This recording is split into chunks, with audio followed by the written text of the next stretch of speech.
सुनो भाई, चैप्टर का नाम है डायरेक्टिंग। थोड़ा लेंथी चैप्टर माना जाता है, पर ऐसा कुछ नहीं है कि बहुत टफ हो। हाँ, टफ पढ़ना है तो फिर वो चैप्टर नंबर 9, 10 वो होते हैं टफ, उनमें घूमते हैं क्वेश्चन, या क्वेश्चन घूम नहीं सकता। लेंथी चैप्टर है पर कोई ऐसी कोई बहुत बड़ी बात है नहीं। पहले डेफिनेशन की बात कर लेते हैं। तो डेफिनेशन में 4 वर्ड यूज होते हैं। क्या क्या वर्ड है? इंस्पायरिंग, इंस्ट्रक्टिंग, गाइडिंग और सुपरवाइजिंग। जब हम ये 4 काम करते हैं, कौन से 4 काम? इंस्पायरिंग, इंस्ट्रक्टिंग, गाइडिंग और सुपरवाइजिंग, तो वो कहलाता है डायरेक्टिंग। किसको इंस्पायर करें, किसको इंस्ट्रक्शन दें, किसको गाइड करें और किसको सुपरवाइज करें? एम्प्लॉइज को या people of the organisation. Organisation में कौन से पीपल होते हैं सबको पता है। ऑर्गेनाइजेशन में होते हैं एम्प्लॉइज। एम्प्लॉइज को जब आप गाइड करते हो, सुपरवाइज करते हो, इंस्पायर करते हो, इंस्ट्रक्शन देते हो, तो वो कहलाता है डायरेक्टिंग। बस इतनी सी बात है डायरेक्टिंग की। और वही 4 पॉइंट एलिमेंट्स कहलाते हैं। क्या कहलाते हैं? एलिमेंट्स। कौन कौन से एलिमेंट है? सुपरविजन, जो भी मैंने वर्ड बोला सुपरवाइजिंग करना, वो यहां पे क्या बन गया? सुपरविजन। मैंने कहा इंस्पायरिंग करना, तो इंस्पायरिंग क्या बन गया? मोटिवेशन। फिर मैंने कहा गाइड करना, गाइड क्या बन गया यहां पे? लीडरशिप। और इंस्ट्रक्शन देना, इंस्ट्रक्शन कम्युनिकेट करके दिए जाते हैं, तो ये वर्ड बन गया क्या? कम्युनिकेशन। 4 वर्ड है और 4 ही एलिमेंट कहलाते हैं, क्योंकि डेफिनेशन में भी 4 ही वर्ड हमने देखे। और वही मैं किसके नाम से जान रहा हूं यहाँ पे? एलिमेंट्स के नाम से। किस नाम से? एलिमेंट। कौन कौन से एलिमेंट है बताओ? सुपरविजन, मोटिवेशन, लीडरशिप और बस इनको पढ़ लो, चैप्टर खत्म हो जाता है। और सुपरविजन तो सिर्फ डिफाइन है, इसके फंक्शन तो कोर्स में है भी नहीं। नोट्स में लिखा हुआ है, नोट इन कोर्स। सुपरविजन की सिर्फ डिफाइन पढ़नी है, और सुपरविजन की डिफाइन छोटी सी है, और वो कहती है सुपरविजन 2 वर्ड का कॉम्बिनेशन है, सुपर और विजन। सुपर का मतलब होता है ऊपर से, और विजन का मतलब होता है देखना। देखना, super vision combine super from above and vision to see. किसको? The employees of organization, the work of employees, ऐसे कह लो। तो ऊपर से बैठ के एम्प्लॉइज के काम को जब आप चेक करते हो, तो वो कहलाता है क्या? Supervision. Overseen subordinates, work subordinate के काम को ओवरसीन करना माने चेक करना। किसकी बात हो रही है? सुपरविजन। सुपरविजन क्या है? एलिमेंट है। किसका एलिमेंट है? डायरेक्टिंग का। डायरेक्टिंग के कितने एलिमेंट है? 4। कौन कौन से हैं? सुपरविजन और कम्युनिकेशन, ये 4 एलिमेंट है किसके? डायरेक्टिंग के। और उसमें पहला है सुपरविजन। तो सुपरविजन के 2 वर्ड से मिलकर बना है। कौन कौन से 2 वर्ड? एक सुपर और दूसरा क्या है? विजन। सुपर मतलब अबव और विजन मींस टू सी, और पूरा मतलब निकला supervision means overseeing the subordinate work. और it is the art of watching and directing the work and worker. Watch करना और डायरेक्ट करना। किसे वॉच करना और डायरेक्ट करना? वर्क और वर्कर को। इसके फंक्शन भी है, कोर्स में नहीं है। इसके रोल और फंक्शन लिखे हुए हैं, पर वो कोर्स में नहीं है। तो हम दूसरी चीज पढ़ेंगे। दूसरी चीज क्या है फिर? भाई 4 चीजें है ना। कौन कौन सी 4 चीजें हैं? सुपरविजन, सुपरविजन पढ़ लिया, डिफाइन है। मोटिवेशन पढ़ा है, थोड़ा लेंथी सा, तो घबराना ढूंढ है, होगा लेंथी होगा। पहले नहीं पढ़ा, पहले भी पढ़ा।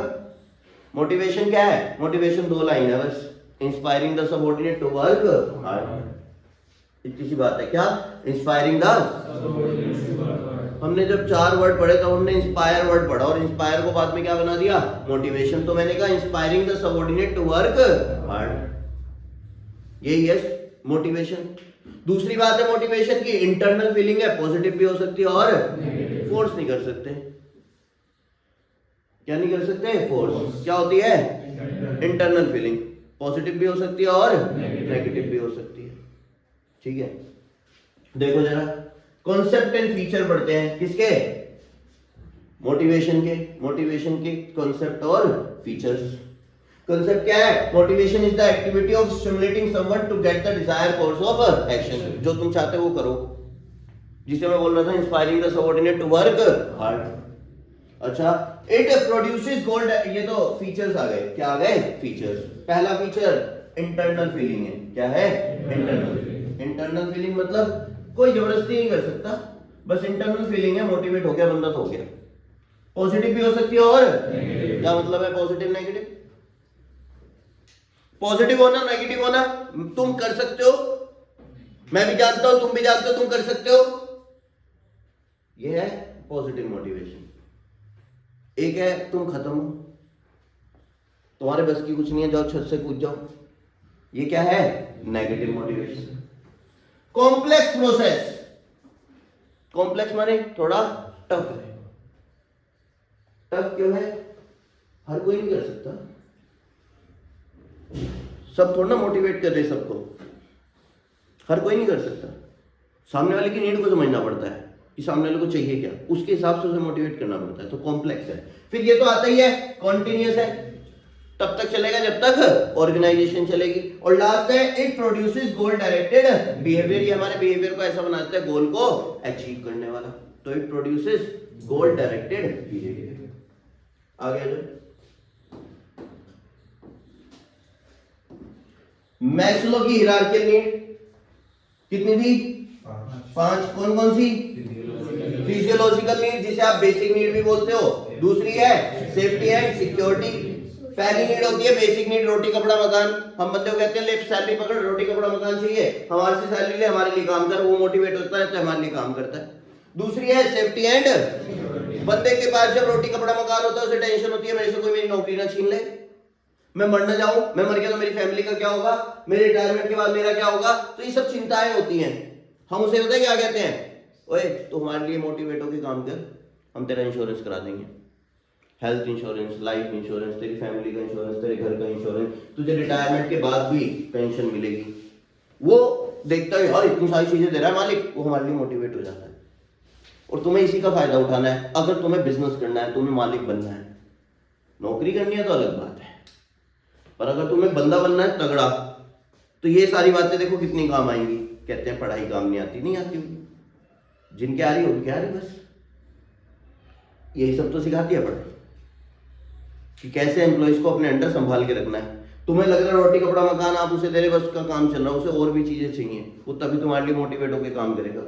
और कोई बंदा आलसी हो रहा है तुम्हारे यहाँ, तुम्हारे एम्प्लॉई है वो आलसी हो रहा है, तो उसको तुम मोटिवेट नहीं कर पा रहे, इस हिरार्किकल नीड को समझ नहीं पा रहे तुम।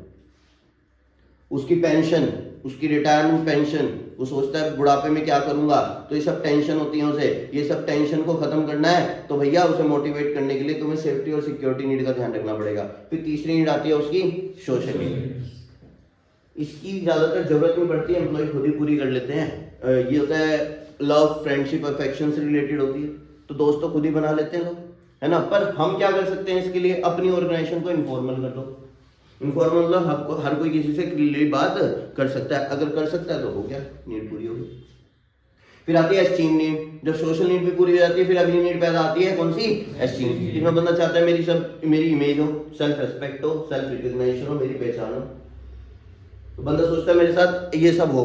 पर हम कैसे इस नीड को पूरा कर सकते हैं? हम इस नीड को पूरा कर सकते हैं उसको हायर लेवल पे भेज के, जिसके पास ज्यादा बड़ी जॉब होती है उसकी इज्जत ज्यादा होती है। गली में जो अंकल घूमते हैं उनकी यही नीड पैदा होती है, उनकी शादी हो चुकी, सोशल नीड सब पूरी हो चुकी, उनकी रोटी कपड़ा मकान चल रहा है, उनकी सेफ्टी सिक्योरिटी, उनकी ये नीड पैदा हो जाती है।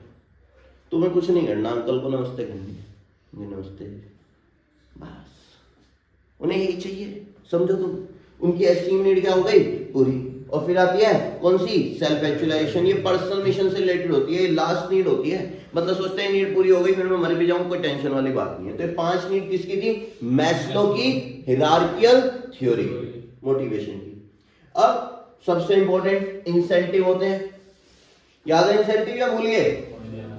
फाइनेंशियल और नॉन फाइनेंशियल। फाइनेंशियल में 6 थे, फाइनेंशियल में 6 थे, और सबसे पहला था पे एंड अलाउंसेस, दूसरा था बोनस, तीसरा है प्रॉफिट शेयरिंग, फिर है को पार्टनरशिप, रिटायरमेंट और पर्क्स एंड परक्विजिट्स।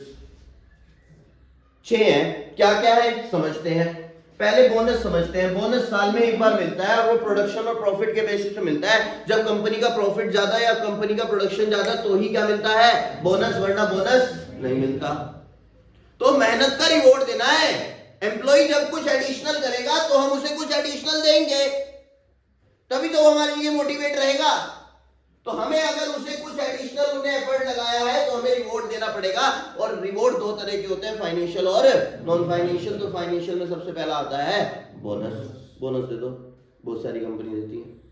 दूसरा है प्रॉफिट शेयरिंग। क्या है प्रॉफिट शेयरिंग? क्या होता है प्रॉफिट शेयरिंग? होता है कि एम्प्लॉय जो है हम उसे कहते हैं देख 10% प्रॉफिट तेरा, या अगर 50,000 से ऊपर प्रॉफिट आया वो सारा तेरा। अच्छा जी, हाँ जी। जैसे मान लो कोई एक कंपनी है वो प्लॉट वगैरह बेचती है, ये ले भाई 10 करोड़ का प्लॉट है, 10 करोड़ से ऊपर जितना मर्जी बेच के सारे तेरे। मजेदार बात है। उनने 11 करोड़ का बेच दिया, 1 करोड़ अपने। तो प्रॉफिट शेयरिंग में क्या होता है, कंपनी कहती है भाई इतना प्रॉफिट हमें चाहिए, उसके बाद वाला सारा प्रॉफिट तुम्हारा है। एम्प्लॉय इससे मोटिवेट हो जाता है, देखो यार ज्यादा मेहनत करूंगा तो ज्यादा प्रॉफिट आएगा, ज्यादा प्रॉफिट आएगा तो मेरा भी फायदा हुआ। फिर तीसरा आता है को, हम एम्प्लॉय को पार्टनर बना लेते हैं। कैसे? इसॉप से, एम्प्लॉय स्टॉक ऑप्शन प्लान, इस नाम से बहुत आता है ये आता है स्टॉक ऑप्शन के नाम से। किस नाम से? और पूरा नाम है employee stock option plan, ESOP. Co partnership. Company क्या करती है, कंपनी कहती है देखो हमारा शेयर आज 100 रुपए का है, जब ये 300 का पहुंच जाएगा मैं तुम्हें 100 में दे दूंगी। भाई साहब 100 रुपए में शेयर मिल गया, कौन सा? 300 वाला, क्योंकि वो 300 रुपए का शेयर एम्प्लॉय की वजह से पहुंचा है। अगर एम्प्लॉय मेहनत ना करता तो वो 300 ना जाता शेयर, इसलिए उसे सस्ते में शेयर देती है। पर ये ज्यादातर जो हाई लेवल की जॉब करते हैं उन्हें मिलते हैं, हाई लेवल की जो जॉब करते हैं उन्हें मिलते हैं। फिर आता है रिटायरमेंट बेनिफिट। कौन सा बेनिफिट? हम एम्प्लॉय को लालच देते हैं, देखो लालच देने दो एम्प्लॉय को, हम एम्प्लॉय को लालच देते हैं, देख तू मेरे लिए मेहनत कर, मैं तुझे रिटायरमेंट बेनिफिट दूंगा, तेरी पेंशन बांध दूंगा, तेरी लीव, सैलरी, ग्रेच्युटी और प्रोविडेंट फंड दे देंगे। भाई साहब तू रिटायरमेंट के बाद तुझे टेंशन नहीं। बंदा सोचता हो ये तो बहुत बढ़िया बात है, मजे करेंगे, मेहनत करता हूँ, मेरी रिटायरमेंट सेफ हो जाएगी, पता नहीं कब तक मर जाए। फिर लास्ट आता है पर्क्स एंड परक्विजिट, और उसी के साथ पढ़ा जाता है पे एंड अलाउंसेस, दोनों साथ पढ़े जाते हैं। पे एंड अलाउंसेस और पर्क्स एंड परक्विजिट दोनों साथ पढ़े जाते हैं। क्या फर्क है पे एंड अलाउंसेस में, पे एंड अलाउंसेस में एंड पर्क एंड परक्विजिट्स में? क्या फर्क है दोनों में? यहां पे कैश दिया जाता है कि भैया लो कैश रखो और अपनी फैसिलिटी अपने आप ढूंढ लो। जैसे कि तुम्हारे हाथ में कैश रख देंगे, जाओ 10,000 रुपए ले जाया करो हर महीने और अपना घर ढूंढो और रहो जहां मर्जी रहो।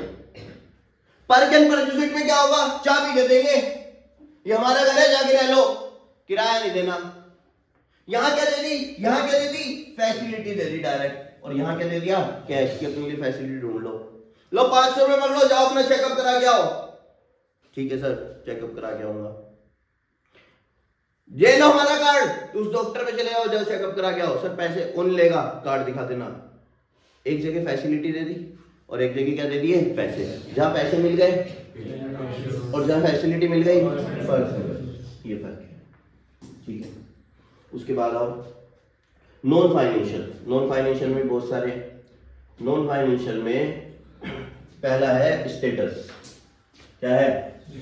कई बंदे सोचते हैं हमारा स्टेटस होना चाहिए, सब लोग हमारी रिस्पेक्ट करें, हमारे पैर छुएं, अंकल गली वाले।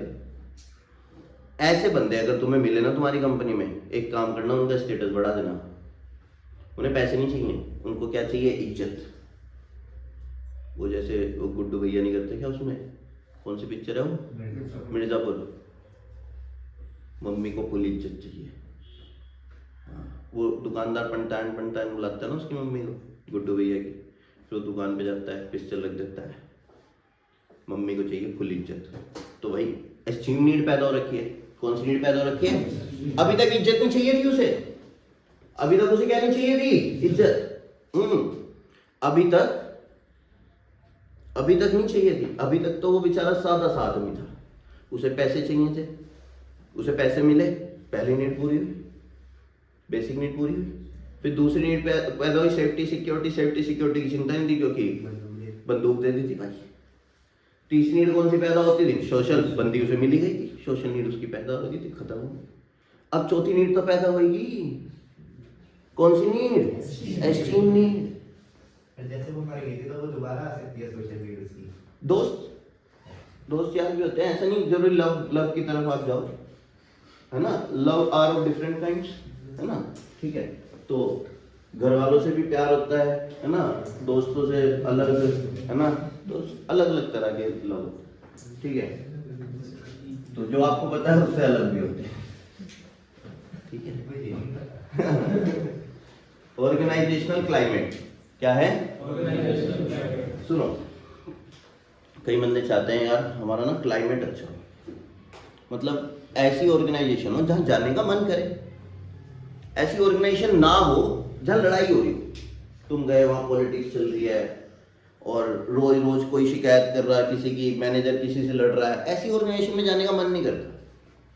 तो तुम्हारा फर्ज है कि एम्प्लॉय को मोटिवेट रखने के लिए एक ऐसा एनवायरनमेंट क्रिएट करो जहां पे सब आराम से बैठ के वर्क कर रहे हो, काम कर रहे हो। वहीं पे तुम्हारा मन लगेगा, एम्प्लॉय का मन लगेगा काम करने का। तो ये मैं ये नहीं बता रहा कि एम्प्लॉय को मोटिवेट कैसे करना है, मोटिवेट रखने के लिए भी तुम्हें ये सब काम करने पड़ेंगे।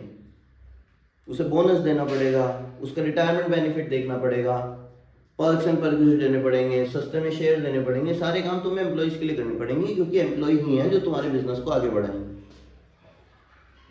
है ना। दो तरीके हैं, या तो एम्प्लॉय बन जाओ या एम्प्लॉय रख लो। अगर तुम्हें एम्प्लॉय रखने हैं तो ये सारी चीजें तुम्हारे काम आएंगी, और अगर तुम एम्प्लॉय बन जाओ और तुम्हें सब कोई लालच दे रहा हो तो समझ जाना वो तुम्हें क्या कर रहा है, मोटिवेट। इतनी अकल होनी चाहिए, इतना तगड़ा चैप्टर इसलिए है। और रियल लाइफ में तुम्हें अप्लाई होता ही होता है, यही एक सब्जेक्ट है रियल लाइफ में अप्लाई हो रहा तुम्हारा, और कोई तो हो ही नहीं। ऑर्गेनाइजेशन क्लाइमेट, बंदा चाहता है कि सुपीरियर और सबऑर्डिनेट का रिलेशन अच्छा हो, ऐसा ना हो रोज लड़ाई हो रही हो। घर पे बंदा अपनी वाइफ से लड़ रहा, वो ऑफिस में जाके मैनेजर से लड़ रहा, हर जगह लड़ाई हो रही, तो छत से कूद ही जाएगा एक दिन? नहीं, फिर ऐसे नहीं। तो ऑर्गेनाइजेशन क्लाइमेट अच्छा रखना है। तीसरा है एम्प्लॉय रिकॉग्नाइजेशन प्रोग्राम। कुछ एम्प्लॉय ऐसे होते हैं, उनको चाहिए कि हमारा नाम हो। जैसे हल्दीराम में जाओ तो हल्दीराम में एक बोर्ड लगा रहता है एम्प्लॉय ऑफ द मंथ का, वहां पे एक एम्प्लॉय की फोटो लगी रहती है। उससे क्या होता है, उसकी पहचान बन गई कि देखो ये हमारे यहाँ का सबसे बढ़िया एम्प्लॉय है इस महीने का, एम्प्लॉय ऑफ द मंथ। तो क्या है, एम्प्लॉय रिकॉग्नाइजेशन प्रोग्राम। कुछ बंदे चाहिए कि यार मैं जब भी कोई बढ़िया काम करूं तो मुझे गिफ्ट वगैरह मिले, मुझे स्टेज पे बुलाओ, मेरी इज्जत करो, मुझे माला मूला पहनाओ। तो वो होता है एम्प्लॉय रिकॉग्नाइजेशन प्रोग्राम। किसी बोर्ड वगैरह पे मेरी फोटो लगाओ, चाहिए होता है एम्प्लॉय को ये सब। आगे देखो, जॉब सिक्योरिटी। कई बंदे ऐसे होते हैं कहते हैं भले ही सैलरी ज्यादा ना हो पर जॉब की क्या रहनी चाहिए। इंडिया में देखो लोग पागल नहीं है जॉब सिक्योरिटी के पीछे, सरकारी नौकरी सरकारी नौकरी सरकारी नौकरी। क्यों? रिस्क नहीं है, जॉब रिस्क फ्री है, निकाल लेंगे नहीं कभी। तुम गलती भी कर दोगे तब भी निकाल लेंगे, ट्रांसफर हो जाते हैं। निकालते तो बहुत ही रेयर केस में है कि निकाल ही दिया भाई साहब, तो निकालते नहीं कभी। इसलिए जॉब सिक्योरिटी मांगते हैं लोग कि भले 20,000 कम मिल जाए पर कभी जॉब से ना निकाले। और देखो एम्प्लॉइज पार्टिसिपेशन। कुछ लोग एम्प्लॉय ऐसे होते हैं, वो कहते हैं यार उन्हें मोटिवेट करना हो ना, उन्हें कमेटी वगैरह का हेड बना दो, एक कमेटी बनाओ उसका हेड बना दो। उससे पता क्या होता है, एम्प्लॉय को लगता है सब मेरे हिसाब से हो रहा है, उसे लगता है सब मेरे हिसाब से हो रहा है। कोई भी डिसीजन लेना उससे एक बार पूछ लो, हाँ भाई क्या विचार है जी। ऐसे मेरे साथ हुआ था, ऐसे हमें हेड बॉय बना दिया स्कूल का, हमें लगा सब हमारे हिसाब से। हमने स्कूल की छुट्टी मारनी बंद कर दी, रोज जा रहे भाई, तबीयत खराब में भी जा रहे, 7:30 का स्कूल 7 बजे जा रहे भाई साहब, पागल हो गए। घर वाले कह रहे क्या हुआ, हेड बॉय। तो कुछ नहीं, मेरे साथ ये हुआ था, एम्प्लॉइज पार्टिसिपेशन। तो एम्प्लॉय को मोटिवेट करना, उसे किसी जगह ऑर्गेनाइजेशन में क्या करा दो, पार्टिसिपेट। उसे लगता है सब मेरे हिसाब से हो रहा है, मुझे भी ऐसे ही लग रहा था, मैं हेड बॉय हूँ सब। और मेरे को पूछते भी थे, ऐसे नहीं कोई प्रोग्राम होना बुला लेते थे कि हेड बॉय हेड गर्ल आ जाओ, प्रीफेक्ट्स आ जाओ, बुलाते हैं ना, ऐसे ऐसे करना है। फिर पूछते भी हैं बॉय से कि कैसे करना है, जी ऐसे करना है, बढ़िया लगा, ठीक है। तो ऐसा लगता है सब हमारे हिसाब से हो रहा, पर ऐसा कुछ नहीं, वो टीचर अपनी चलाते थे।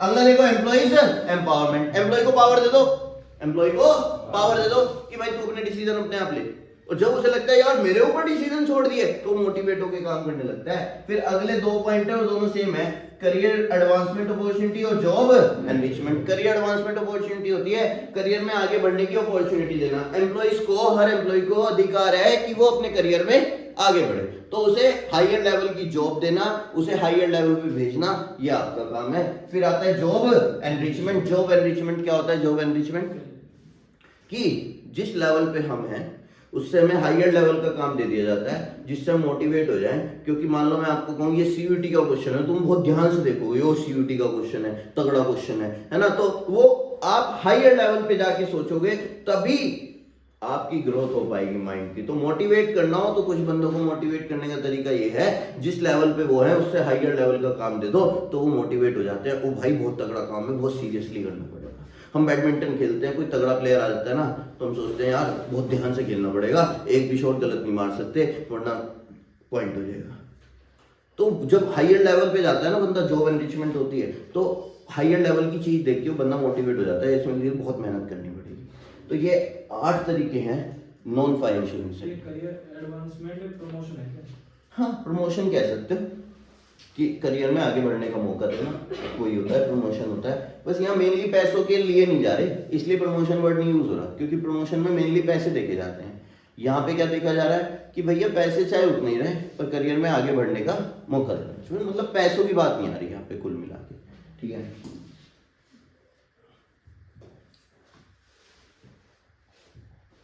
चलो भाई, ये क्या था? मोटिवेशन था। मोटिवेशन के बाद आता है लीडरशिप। लीडरशिप कितने तरीके की है? 3 तरीके की। कौन कौन सी? ऑटोक्रेटिक, डेमोक्रेटिक और लेजिस्लेटिव। ये ऑटोक्रेटिक, डेमोक्रेटिक और ऑटोक्रेटिक में वर्ड यूज होता था, बताना क्या वर्ड यूज होता था? Centralisation of authority. क्या वर्ड यूज होता था? और फिर यहाँ पे वर्ड यूज होता था डेलीगेशन ऑफ अथॉरिटी, और लेजिस्लेचर में यूज होता था डिसेंट्रलाइजेशन। इसमें क्या होता है? इसमें लीडर जो है सारी पावर अपने पास रखता है, एम्प्लॉय को अलग अलग जाके खुद बताता है कि भैया ये काम करना है, ऐसे करना है। एम्प्लॉय को आपस में बात करने की परमिशन नहीं है। पर डेलीगेशन में बीच में लीडर होता है, लीडर और एम्प्लॉय सब मिलके आपस में क्या लेते हैं? डिसीजन। ये कौन सी लीडरशिप हुई? ये कौन सी लीडरशिप हुई? डेमोक्रेटिक। डेमोक्रेटिक का दूसरा नाम पार्टिसिपेटिव, जिसमें सब पार्टिसिपेट करते हैं। ऑटोक्रेटिक का दूसरा नाम अथॉरिटेटिव। क्या नाम दिया? और यहाँ वर्ड कौन सा यूज हुआ? सेंट्रलाइजेशन। यहाँ कौन सा वर्ड यूज हुआ? और यहाँ पे क्या है? एम्प्लॉय आपस में बात करेंगे, पर लीडर बिल्कुल अलग बैठा रहेगा। लीडर बिल्कुल भी क्या नहीं करेगा? पार्टिसिपेट। कह रहे डे टू डे एक्टिविटी में मैं पार्टिसिपेट नहीं करूंगा।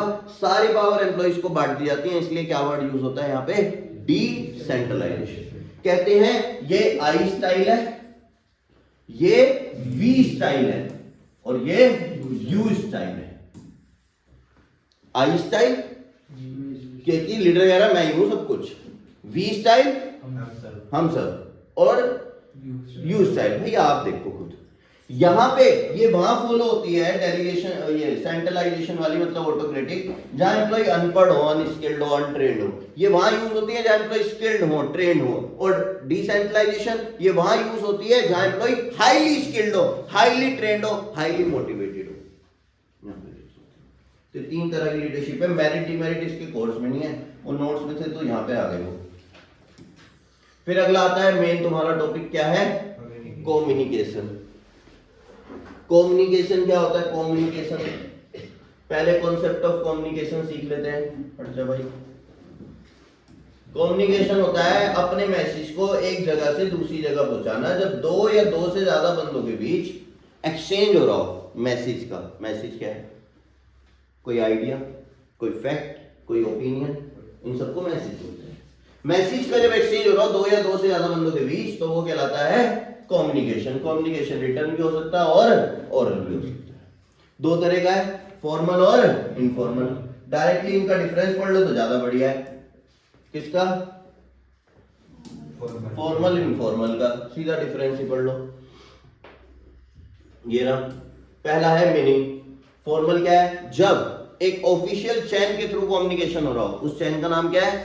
स्केलर चैन। एक प्रॉपर चैन के थ्रू बात हो रही हो तो वो फॉर्मल है, और जहां कोई चैन फॉलो ना हो रही हो वो क्या है? इनफॉर्मल। चलो ना, हाँ चलो। Second, speed. किसकी स्पीड फास्ट होगी? इनफॉर्मल की स्पीड फास्ट होगी, फॉर्मल की स्पीड स्लो होती है, क्योंकि वहां पे प्रॉपर चैन फॉलो होती है। फिर है एक्सप्रेशन के रिटर्न में होता है, जनरली ओरल होता है। रिलेशन कैसा होता है? यहाँ पे ऑफिशियल रिलेशन होता है, जहां फॉर्मल होता है वहां ऑफिशियल, और वहां कैसा होता है? पर्सनल और सोशल रिलेशन। कैसा? यहाँ लिखा है सोशल और फ्रेंडली, पर्सनल और सोशल भी लिख सकते हैं। पर्पस क्या है? इसका मेन पर्पस होता है गोल को, और इसका मेन पर्पस होता है पर्सनल और सोशल नीड को सेटिस्फाई करना।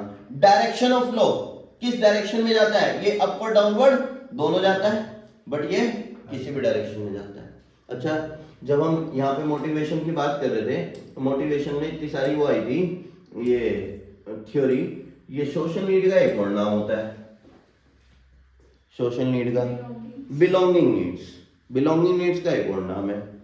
सोशल नीड हो गई, बिलोंगिंग नीड्स हो गई, और एफिलिएशन नीड। कौन सी नीड है? एफिलिएशन। कोई बात नहीं, दूसरे नाम से ज्यादा आता है, एफिलिएशन और बिलोंगिंग के नाम से ज्यादा आता है, रल मत जाना वहां पे, ठीक है। लीडरशिप के बाद आते हैं कम्युनिकेशन। कम्युनिकेशन में हम बात कर रहे थे दोनों का डिफरेंस। एलिमेंट्स बता दो यार कम्युनिकेशन के, मैं तो भूल जाता हूँ यार। कम्युनिकेशन के एलिमेंट्स, सबसे पहले बंदा आता है सेंडर। सेंडर के दिमाग में आता है मैसेज को करा जाता है एनकोड, मतलब वर्ड या पिक्चर में एक्सप्रेस करना अपनी जो मन की बात है। मन की बात तो मोदी जी की है, पर हमारे जो मन की बात है, मन की बात बोलना, वर्ड्स में बोलना एनकोडिंग होता है। और जब आप मेरे शब्द समझ जाओगे तो वो कहलाएगा। पर एनकोडिंग और डिकोडिंग के बीच आता है मीडिया। मीडिया एक रास्ता, एक पाथ जिसके थ्रू हम अपनी बात दूसरे तक पहुंचाते हैं। वो हो सकता है इंटरनेट, वो हो सकता है फेस टू फेस, वो हो सकता है वीडियो कॉल, वो हो सकती है फोन कॉल, वो हो सकते हैं मैसेजेस। अपनी बात दूसरे तक पहुंचाना कैसे भी, वो पाथ, वो रास्ता मीडिया कहलाता है। क्या कहलाता है? जब मीडिया के थ्रू मैसेज आएगा तो वो डिकोडिंग होगा, और जब वो समझ आ जाएगा फिर बंदा क्या कहलाएगा? रिसीवर। रिसीवर अपना क्या देगा? फीडबैक। और लास्ट में एक वर्ड लिखा जाता है नॉइस। नॉइस क्या? जो कम्युनिकेशन को तोड़ दे वो नॉइस। बंदे को नींद आ रही है, नॉइस। फैन आवाज कर रहा है, नॉइस। इंटरनेट नहीं चल रहा, फोन पे आप बात कर रहे हो व्हाट्सएप कॉल, इंटरनेट नहीं चल रहा, नॉइस। नेटवर्क नहीं आ रहे, नॉइस। ये दोनों बंदे बात कर रहे, नॉइस। जो कम्युनिकेशन को तोड़ दे वो सब क्या है? बिल्कुल, ये कहीं भी आ सकता है। बीच में क्या? वो कहीं भी आ सकता है, इसलिए आखिरी में लिख दिया गया, क्योंकि हम प्रोसेस नहीं, हम एलिमेंट्स पढ़ते हैं कि प्रोसेस में कौन कौन से एलिमेंट्स आते हैं। अब ये एलिमेंट लास्ट में इसलिए लिखा गया है, कहीं भी आ सकता है। मान लो सेंटर पागल है, मान लो मैसेज है ही नहीं, वो ड्रामे करे जा रहा, उसने एनकोडिंग ठीक से नहीं किया, या किसी रास्ते के थ्रू भेज रहे थे वो रास्ता खराब हो गया, डिकोडिंग ठीक से नहीं हुआ, आपने मैसेज ठीक से समझा नहीं, या रिसीवर रिसीव नहीं कर पाया, या वो ठीक से फीडबैक। ये नॉइस कहीं भी आ सकता है, तो कहीं भी लिख सकते हैं, इसलिए आखिरी में लिख दिया, ठीक है। फिर आता है type of communication. Type of formal communication कितने तरह के थे? 5। तुम्हें नहीं याद तो मैं तुम्हें याद दिला देता हूं। देखो, सबसे पहला होता है, कहां गया वो रे, नेटवर्क तो अलग है। फॉर्मल इनफॉर्मल, देखना फॉर्मल में 2 आते हैं, वर्टिकल और वर्टिकल में क्या? वर्टिकल कैसे होता है? अपवर्ड और सबऑर्डिनेट अपने सुपीरियर से बात कर रहा है, अपवर्ड। सबऑर्डिनेट सुपीरियर से बात कर रहा है, अपवर्ड। और सुपीरियर सबऑर्डिनेट से बात कर रहा है तो वो हॉरिजॉन्टल। हॉरिजॉन्टल में तो सेम लेवल के पर्सन आपस में बात कर रहे हैं, मैनेजर मैनेजर आपस में बात कर रहे हैं, ठीक है। फॉर्मल कम्युनिकेशन के नेटवर्क बताओ भाई। सबसे पहला सिंगल चैन। याद है सिंगल चैन कैसे बनता था? याद है किसी को? सिंगल चैन ऐसे एक दूसरे को ट्रांसफर कर रहा है, तीसरे को, चौथे को, पांचवें, ए बी को, बी सी को, सी डी को, और ये सिंगल चैन नेटवर्क है। Wheel network. व्हील नेटवर्क कौन बनाएगा? Wheel network. व्हील नेटवर्क ऐसा होता है, डेलीगेशन नहीं है, ये वो है ऑटोक्रेटिक, ऐसे व्हील वही करता है ऐसा। सर्कुलर नेटवर्क एक से इंफॉर्मेशन आएगी, दूसरे को पास होगी, फिर तीसरे को पास होगी, चौथे को, पांचवे को, ऐसे सर्कल फॉर्म में घूमती रहेगी। एक से इंफॉर्मेशन लेनी है, दूसरे को पास करनी है। Free flow network, free flow, star बना दो, स्टार बचपन में बनाते थे ना, ये वाला। सब बंदे एक दूसरे से जुड़े हुए हैं, चाहे डायरेक्टली और चाहे इनडायरेक्ट। फिर लास्ट है इन्वर्टेड वी, जो पेपर में सबसे ज्यादा आता है। देखो ये दो सबऑर्डिनेट हैं, ये अपने सुपीरियर से बात कर रहे हैं और सुपीरियर के सुपीरियर से भी, तो उल्टा वी बन जाता है, तो इन्वर्टेड वी है। कौन सा नेटवर्क है? Inverted we. ये 5 तरह के नेटवर्क है। फिर इनफॉर्मल की बात आ गई। इनफॉर्मल क्या होता है? जब कम्युनिकेट करने के लिए कुछ भी फॉलो ना हो रहा हो, कम्युनिकेट करने के लिए कोई प्रोपोर्शन फॉलो जिगजैग मैनर में मूव हो रहा हो, इसका एक और नाम होता है ग्रेप वाइन कम्युनिकेशन। ठीक है, अब आते हैं मेन चीज, क्या है? Barriers to communication. ये बैरियर कितने हैं? 4। सिमेंटिक, सबसे पहला सिमेंटिक बैरियर क्या होता है? सेम वर्ड या सेम सेंटेंस, सेंडर कुछ और बोलता हो, रिसीवर कुछ और समझ ले, तो वो कौन सा बैरियर बन जाता है? सिमेंटिक। प्रिंसिपल 2 तरह के प्रिंसिपल होते हैं, एक सिद्धांतों वाला और एक स्कूल वाला, है ना। प्राइस, एक रुपीस वाला प्राइस होता है, एक गिफ्ट वाला प्राइस होता है ना। एक समुद्र वाला सी होता है और एक देखने वाला SCASEE, है ना। तो ऐसे बहुत सारे वर्ड होते हैं जो सेंडर कुछ और बोलना चाहता है पर रिसीवर कुछ और समझ लेता है, तो कौन सा बैरियर कहलाएगा? वो कौन सा बैरियर कहलाएगा? सिमेंटिक बैरियर के कितने पॉइंट है? 6। पहला है बैडली, आवाज नहीं आ रही, क्या है? क्या होता है badly express message? Badly express message होता है कि जो बंदा है उसने ही ठीक से मैसेज को एक्सप्रेस नहीं किया, बंदे की गलती हो गई, या तो उसने गलत वर्ड्स का यूज कर लिया या उसे नॉलेज नहीं है, तो उसने ठीक तरीके से मैसेज को एक्सप्रेस नहीं किया। दूसरा है सिंबल विद डिफरेंट मीनिंग, एक ही वर्ड के अलग अलग मीनिंग होते हैं। प्रिंसिपल, आइडल, सी समुद्र और देखने वाला, प्राइस। फिर है फॉल्टी ट्रांसलेशन। याद है किसी को फॉल्टी ट्रांसलेशन में क्या था?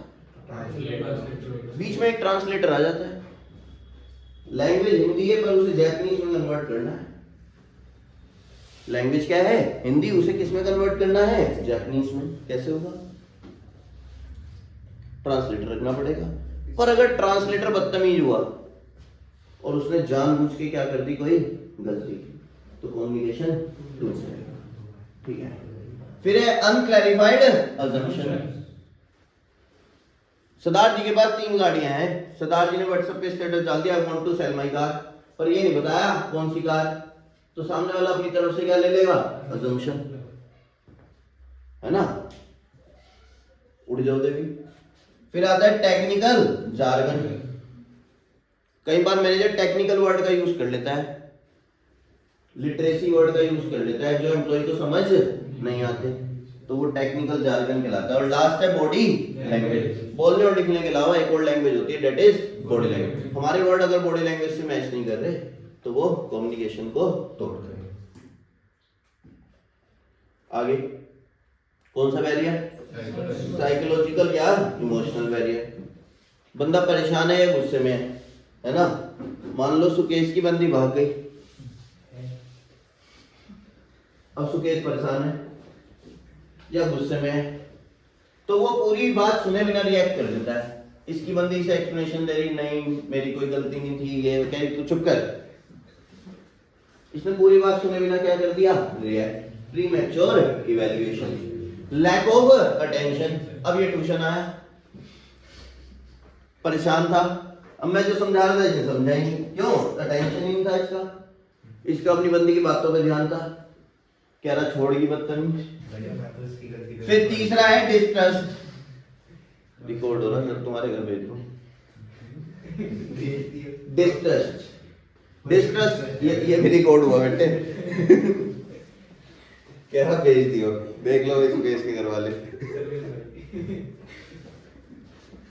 तुम भी आओगे। डिस्ट्रस्ट, डिस्ट्रस्ट क्या होता है? अब ये अपनी बंदी पे कभी क्या नहीं करेगा? विश्वास, क्योंकि उसने झूठ बोल दिया है। तो डिस्ट्रस्ट, तो तीनों साइकोलॉजिकल या इमोशनल बैरियर है, बंदा परेशान है या गुस्से में, ठीक है। फिर अगला बैरियर आता है कौन सा? ऑर्गेनाइजेशन। कितने पॉइंट थे ऑर्गेनाइजेशन में? 4, 2 तो सेम ही है, ऑर्गेनाइजेशन, पॉलिसी, और दूसरा है rigid rules and regulation. Organisation ने पॉलिसी बना दी कि कोई फ्रीली बात नहीं करेगा, जिसे बात करनी है प्रॉपर चैन से करो, स्केलर चैन से, तो कम्युनिकेशन इस केस में टूट जाएगा, क्योंकि हर कोई किसी को पर्सनल बात करनी है तो प्रॉपर चैन से थोड़ा ना करेगा, तो वहां कम्युनिकेशन टूट जाता है। अगला देखो, कॉम्प्लेक्स। कई बार ऑर्गेनाइजेशन बहुत कॉम्प्लेक्स होती है। कॉम्प्लेक्स समझते हो? बहुत बड़ी स्केलर चैन है, ए को बात पहुंचानी है भाई एफ तक, बीच में इतने सारे बंदे आएंगे, बी सी डी ई, 4-5 बंदे आएंगे, तो 2 दिक्कत आएंगी। एक तो बात डिले हो जाएगी क्योंकि लेट पहुंचेगी, और दूसरा बात फिल्टर हो जाएगी, जो पहुंचाना होगा वो नहीं पहुंचेगा। र्यूमर्स भी फैल जाते हैं, बिल्कुल सही बात है। Lack of organisational facilities, lack of organisation facility नहीं मिलती कई बार। मान लो मुझे अपने मैनेजर की शिकायत करनी है, पर ना कोई कंप्लेन बॉक्स है, ना सजेशन बॉक्स है, ना फीडबैक बुक है, तो अपनी बात टॉप लेवल तक कैसे पहुंचाऊं? क्या मैनेजर को ही कहूं जा अपनी कंप्लेन करा, वो मुझे निकाल दिया पहले, तो दिक्कत है। तो ये सब फैसिलिटी नहीं होती तब भी कम्युनिकेशन टूट जाता है। और लास्ट कौन सा बैरियर? जाग जाओ, कौन सा बैरियर है? पर्सनल बैरियर में कितने point? 4। Lack of confidence in, विश्वास नहीं है सबऑर्डिनेट पे। सबऑर्डिनेट आया, सर मैं आइडिया, चुप बैठ सर, सुन लो, चुप बैठ सर प्लीज, तेरे पे कोई विश्वास नहीं, बैठ जा रहा हूं। अच्छा, तो कम्युनिकेशन टूट गया, उसके मन का आइडिया उसके पास ही रह गया। फियर ऑफ चैलेंज, क्या है? Fear of challenge. कई बार ऐसा होता है, सुपीरियर को लगता है अगर मैंने सबऑर्डिनेट को बताया तो ये मेरे से बेटर परफॉर्म कर देगा और इसके प्रमोशन के चांसेस बढ़ जाएंगे, तो बताता ही नहीं कि कोई प्रोजेक्ट आया हुआ है, छुपा लेता है। Fear of challenge. एक एम्प्लॉय आया आइडिया लेके, मैंने उसका आइडिया सुना, प्रॉफिट कमाया बढ़िया, पर उसे बदले में कुछ दिया नहीं, इंसेंटिव नहीं दिया। उसने मेहनत करी पर मैंने बदले में कोई इंसेंटिव। तो अगर उसे प्रॉपर तुम इंसेंटिव नहीं दोगे ना अपने एम्प्लॉइज को, तो अगली बार तुम्हें क्या नहीं देगा? सजेशन। Unwillingness to communicate. कई बार एम्प्लॉइज से गलती हो जाती है, पर अगर आपका और उनका रिलेशन खराब है, एम्प्लॉय और आपका, तो वो आपसे चीज छुपा लेंगे, उससे ज्यादा नुकसान होगा, तो वहां पे भी कम्युनिकेशन टूट जाता है जब एम्प्लॉय और एम्प्लॉयर रिलेशन अच्छा नहीं होता। तो ये कौन से बैरियर थे? पर्सनल। इसके बाद लास्ट टॉपिक ये आता है तुम्हारा कि कैसे अच्छे तरीके से कम्युनिकेट करें। कैसे करें भाई? अर्णव, कैसे कम्युनिकेट करें अच्छे तरीके से? Clarify the idea before communicate. पहले माइंड में अपने आइडिया को सोच लिया करो। Communicate according to the receiver need and the level of understanding. मान लो तुम बच्चे से 12th क्लास की बात करने लगो, समझेगा ही नहीं, तो उसकी लेवल के हिसाब से उससे कम्युनिकेट करना चाहिए। छोटा बच्चा है तो उस हिसाब से, बड़ा है तो उस हिसाब से। Use of proper language and tone, ये तुम अच्छी तरीके से जानते हो। ट्यूशन में तुम्हारी लैंग्वेज अलग, बाहर निकल के अलग, दोस्तों के साथ अलग, और घर में तो बिल्कुल अलग। तो कौन सी जगह कौन सी लैंग्वेज टोन यूज करनी है वो तुम्हें क्लियरली पता होता है। एंश्योर प्रॉपर फीडबैक, सामने वाले से फीडबैक लेते रहा करो जिससे पता रहे कि सामने वाला सुन भी रहा है नहीं। सारा काम मेरा नहीं है, आपका भी है, बी अ गुड लिसनर। और communicate for present as well as for the future. ऐसे कम्युनिकेट करो फ्रेजेंट नीड भी पूरी हो जाए और फ्यूचर भी। जैसे कोई टॉपिक आता है, मैं कहता हूं ये दोबारा आएगा, ध्यान से सुनो, तो तुम ध्यान से सुनते हो, तो मुझे पता होता है मैं प्रेजेंट और फ्यूचर दोनों के लिए कम्युनिकेट कर रहा हूं। अच्छा, ये पूरा चैप्टर था, इसमें एक चीज रह गई, इंपॉर्टेंस, जो हम लास्ट में पढ़ते हैं, इंपॉर्टेंस ऑफ डायरेक्टिंग। यही कहीं होगी, देखो इतना सा चैप्टर है, छोटा सा, पूरा एक ही पेज पे आ गया, देखो है ना। दे लो गाली, दे लो, कोई फर्क नहीं पड़ता। अब जो है वो है, लोग कहां से क्या करें। डायरेक्टिंग की इंपॉर्टेंस, 5 इंपॉर्टेंस है। Directing, initiate action. एम्प्लॉय तभी काम स्टार्ट करता है जब उसे कम्युनिकेशन मिलता है, उसे पता लगता है उसे करना क्या है। इंटीग्रेट एम्प्लॉइज एफर्ट, सारे एम्प्लॉइज के एफर्ट्स आपस में जुड़ जाते हैं कॉमन गोल को अचीव करने के लिए। मीन्स ऑफ डायरेक्टिंग का काम खाली इंस्ट्रक्शन देना नहीं है, एम्प्लॉय को मोटिवेट करना है।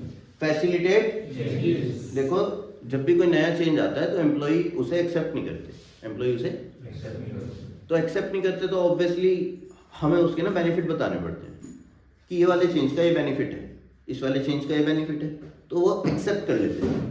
तो वो कैसे बताएंगे? कम्युनिकेट करके, और कम्युनिकेट किसके अंदर आता है? डायरेक्टिंग। तो डायरेक्टिंग जो है नए चेंज को इंप्लीमेंट कराने में मदद करता है।